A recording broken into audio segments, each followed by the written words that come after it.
Hello, Singaporeans. Here is the Singapore 2024 review. As Singapore concludes 2024 and prepares for the looming general election, which must be held by November 2025, the city-state stands at a crucial crossroads. This year has been marked by significant challenges, with the PAP government grappling with lapses and disruptions across various sectors. These issues have drawn strong public criticism and heightened scrutiny of the ruling PAP, undermining confidence in the capabilities of its 4G leadership. Amid widespread concerns over rising costs of living, housing affordability, and job security, PM Lawrence Wong succeeded Lee Hsien Loong as PM on 15 May faces mounting pressure to address these pressing issues. PM Wong's leadership in the coming months will be critical as he seeks to restore public trust in the PAP and reinforce the party's position in parliament. Meanwhile, alternative parties are ramping up grassroots efforts and exploring alliances to challenge the PAP dominance in the next election. PAP should be very worried about these four strong oppositions like the Workers' Party, Singapore Democratic Party, Red Dot United, and Progress Singapore Party. PAP could lose many GRCs and SMCs in the next GE. In light of these developments, we reflect on some of the key events that define 2024 in Singapore. From political shifts to societal challenges and major disruptions, these moments have left a lasting impact on the nation. If there are other significant events that I have missed, I welcome you to share them in the comment section, helping all of us capture a more comprehensive view of this transformative year. Okay, let us start with Transport Minister issues apology after facing backlash in Simply Go saga. On 9 January 2024, the LTA abruptly announced plans to transition to Simply Go and phase out the older public transport payment cards, replacing the card-based ticketing system. However, following the announcement, the LTA faced significant backlash, with numerous commuters expressing dissatisfaction and questioning the necessity of the transition. Just 2 weeks later, Transport Minister Chee Hong Tat announced the cancellations of the original plan, admitting that the LTA had underestimated commuters' preferences. In a separate statement in Parliament, he revealed that the PAP government will need to spend $40 million on new hardware and system maintenance to extend the lifespan of the adult EZ-Link card system, ensuring it remains operational until at least 2030. Next, on the Gaza-Israel conflict, in February 2024, the Ministry of Education faced criticism from parents over its portrayal of the Gaza conflict in the character and citizen education curriculum, with concerns about historical accuracy and teaching restrictions. Then, Education Minister Chan Chun Sing later announced tailored lessons for different age groups, but declined to release lesson slides. Okay, On ERP 2.0, PAP government defends ERP 2.0 bulky design, citing necessary trade-off. The new onboard unit for the ERP 2.0 system faced public backlash due to its bulky design and inconvenient placement under the dashboard, making it difficult for motorists to insert and remove their cash cards. In response, the LTA announced several updates, including the ability for motorists to leave their CEPAS card in the OBU while driving and parking, and a new feature to deactivate the card for parking payments. During the 8 May parliamentary session, Transport Minister Chi Hong Tak defended the bulky design of the new OBU, explaining the temperature concerns in car interiors, particularly lower temperatures in footwells influenced the decision. He acknowledged that offering more installation options could complicate the process and increase workshop time, but stressed that the trade-off was necessary for providing vehicle owners with greater flexibility. Minister Chi emphasized that this approach avoided a one-size-fits-all solution. What do you think? Next, the big day in 2024. Lawrence Wong succeeds Lee Hsien Loong as Prime Minister and PAP Secretary General. On 15 May, Lawrence Wong was sworn in as Singapore's fourth Prime Minister, marking the country's first leadership transition in 2 decades. At 51 years old, he succeeded Lee Hsien Loong, who remains in the cabinet as senior minister. Wong's leadership was solidified by his pivotal role in co-chairing Singapore's COVID-19 task force. But his tenure faces challenges, including regaining public trust after public lapses and rising living costs. In response, PM Wong introduced various measures in the election budget in February to support struggling households. Later, during his first National Day rallying speech, he announced policies such as the Skills Future, Job Seekers Support Scheme, and the 10-week shared parental leave. However, these reforms face criticism for lacking the substantive depth required to address Singapore's pressing challenges. On 4 December, PM Wong was appointed Secretary General of the PAP as part of the party's leadership transition, with Lee reaffirming his confidence in PM Wong's leadership at the PAP's 70th anniversary conversion. But Lawrence Wong could be Singapore's shortest-serving Prime Minister if the PAP lost power in the next GE. On the response to 14 June Pasir Panjang oil spill raises serious concerns. On 14 June, an oil spill at Pasir Panjang terminal raised serious concern over Singapore's response effectiveness. The collision resulted in a 400-ton fuel leak.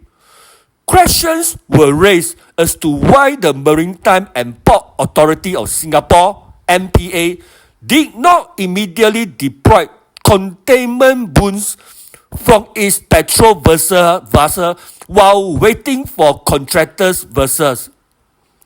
Despite being notified of the incident at 2:22 p.m., MPA's first patrol craft arrived at the site just 11 minutes later, but the containment booms wasn't deployed until nearly 15 hours later at 5:15 a.m. on 15 June.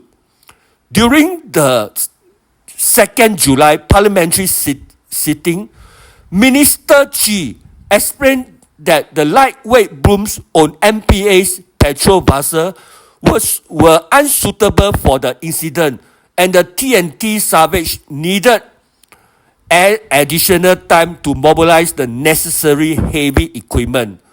This contrasts with the 2020 review of the MPA's next generation petrol craft, a $12.2 million project which boosted efficient deployment of water booms and spraying system during an oil spill response.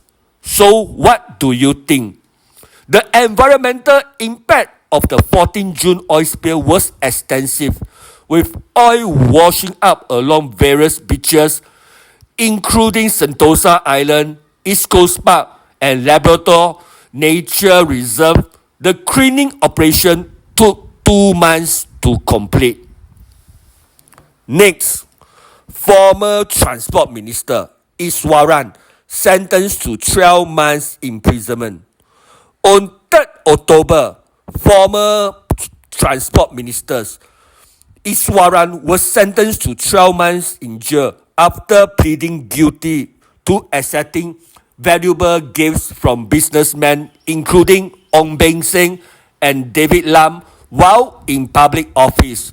Iswaran faced 4 amended charges under Section 165 of Singapore's Penal Code and 1 charge for obstructing justice. The charges were reduced from corruption to lesser offence following amendments by the prosecutions, leading to a non-trial of the former PAP minister who had previously stated that he would defend himself in court. The court found that his action compromised the integrity of public office, particularly as his benefactors had business interests connected to his ministerial role.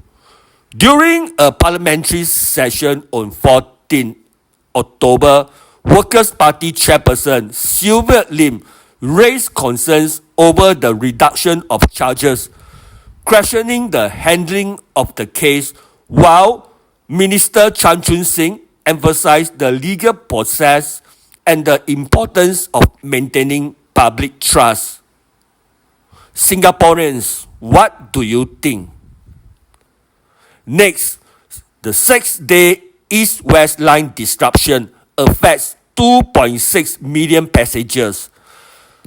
Despite the government's defense of the fare hike, citing the need to align fares with rising operating costs and ensure the reliability of public transport system, a major breakdown occurred on the East-West line on the morning of 25th September. The disruption lasted 6 days, affecting over 2.6 million passengers and marking one of the worst incidents in Singapore's MRT system in its 37-year history. Authorities identified a defective axle box as the cause of the derailment, which severely damaged 2.55 kilometers of tracks and critical equipment, leading to a widespread service shutdown. Further stress tests revealed additional fractures in the rail, delaying service restoration and raising concerns over SMRT's maintenance practices. Then, the public transport fares in Singapore increased on December 28, 2024. Some say many Singaporeans are very unhappy about it. Another big news: Dr. Lee Wei Ling, daughter of Lee Kuan Yew, passes away at 69. Dr. Lee Wei Ling, daughter of Singapore's founding Prime Minister LKY, passed away on 9 October at the family home on 38 Oxley Road. Dr. Lee Wei Ling and her brother Lee Hsien Yang strongly supported their father's wish for his home to be demolished, while their elder brother Lee Hsien Loong disagreed, leading to a public rift within the family. In her final message, Dr. Lee said again, Lee Kuan Yew had directed each of his 3 children to ensure that their parents' wish for demolition be fulfilled. He also appealed directly to the people of Singapore, please honor my father by honoring his wish for his home to be demolished. On 22nd October, Lee Hsien Loong announced that he was granted political refugee status by the UK. Lee Hsien Loong pointed to ongoing politically motivated legal actions against his family, mentioning the 2017 public dispute with his brother and the Singaporean government's subsequent actions. His wife, Lee Sao-fen, was suspended from practicing law over allegations related to the handling of LKY's last will, and his son, Lee Sen-woo, was fined for contempt of court. Lee Hsien Loong highlighted that these legal matters made him unable to attend his sister's funeral due to concerns about his safety. While Singaporean authorities insist he is free to return, Lee Hsien Loong expressed fears of arrest or passport impoundment. He remains a Singapore citizen but hopes to return when it is safe. Next, Allianz abandons NTUC income acquisition amid criticism and government intervention. On 17 July, German insurer Allianz announced a $2.2 billion plan to acquire a 51% stake in Singapore's Income Insurance Limited, aiming to elevate its position as Asia's 4th largest composite insurer, up from 9th. However, the proposal faced strong public opposition in Singapore, with critics raising concerns that it will undermine the income insurance social mission of providing affordable coverage, especially for lower income groups. The deal was ultimately halted on 16 October 2024, following Parliament's swift passage of an urgent bill within 3 days to block the transaction. On 14 October, Minister Edwin Tong revealed in Parliament that the agreement involved a planned $1.85 billion capital extractions over 3 years. The government criticized the plan, stating that it prioritized shareholder returns over income insurance founding principles and contradicted NTUC income's commitments made during its 2022 corporatization. Allianz officially confirmed the withdrawal of the deal on 16 December. Next, government issue POFMA. Ministers threaten legal action against Bloomberg and other media over GCB transactions report. On 12 December, Bloomberg published a report highlighting the lack of transparency in Singapore's exclusive good-class bungalow market, specifically mentioning GCB transactions involving Manpower Minister Dr. Tan See Leng and Minister for Home Affairs and Law K. Shanmugam. The article disclosed Dr. Tan's purchase of a GCB for $27.3 million in 2023 and referenced the online citizen's September 2024 report on K. Shanmugam's sale of a GCB for $88 million through a trust, with the ultimate beneficiaries remaining undisclosed. Both ministers later accused the article of being libelous and issued threats of legal action against Bloomberg and other media outlets, with their lawyers sending legal letters to the media outlets on 19 December. The Age Singapore took down its article and apologized to the two ministers, while Bloomberg and TOC kept theirs online. Terry Shi, chief editor of TOC, stated that he will not comply with the demands of the two ministers. Meanwhile, Bloomberg has remained silent on the demands and has not issued an apology. On 23rd December, the Ministry of Law issued POFMA and Manipulation Act correction directions to Bloomberg and other media, stating the article contained falsehoods regarding the transparency of GCB transaction and the identifications of beneficial owners. However, MinLaw did not dispute the accuracy of other key points in Bloomberg's article, including Dr. Tan's GCB transaction. And next, government's apology for ICRA NRIC breach sparks accountability and data protection concerns. On 12 December, veteran journalist Bertha Hansen highlighted concerns over the ease of accessing full NRIC numbers via ICRA's new BizFile system. The issue stems from a miscommunication between ICRA and the Ministry of Digital Development and Information regarding a July directive to phase out mass NIC numbers for government services.